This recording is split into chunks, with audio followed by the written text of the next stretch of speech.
Hello, I'm Armida, bilingual speech language pathologist, owner, and founder of New Horizon Therapy. Welcome back to Therapy Thursday, where we talk about a topic or answer a question as it relates to speech or occupational therapy.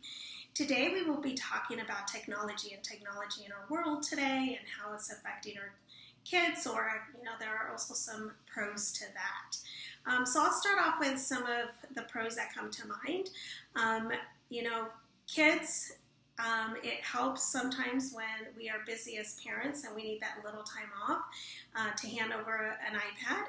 Kids are amazing with iPads or iPhones in the way they navigate it, so they develop those motor skills with that finger moving and that eye coordination with things moving across the screen.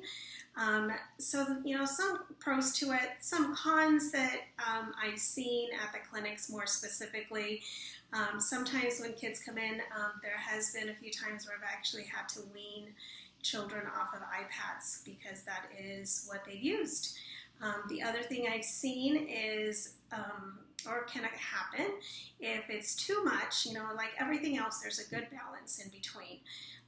So too much, too little, we just have to find that medium and in the middle, find the middle ground and what works for our children and what works for our families. But some of the effects that I've seen from too much use is children forget how to interact with others, or they have this great understanding of language when things are said. I'm testing them and their understanding is off the roof. And then when I am asking them questions, they have no idea how to respond. So when they're using an iPad, they're learning all this language, but they're not getting that interaction, the social interaction for them to practice answering questions, follow-up questions. How do I engage in conversation with others? How do I make friends? How do I do just little things that relate to language and language learning. As adults, we are the model for children, and when they have, and also, we give them feedback. If they say something wrong, sometimes we make the correction or we restate what they said as the way they should be saying it. So an iPad will not do that, or a phone will not do that. So I do see a lot of children who come in who are delayed in their expressive language, just their ability to express their thoughts, their ideas, their wants, needs, and also their social skills. They forget how to interact with others, so they've never learned how to interact with others. It also decreases physical activity, so kids are not going outside or want to go play outside, or taken to the park because it's the iPad and they just sit down, and so they become just sitting all the time.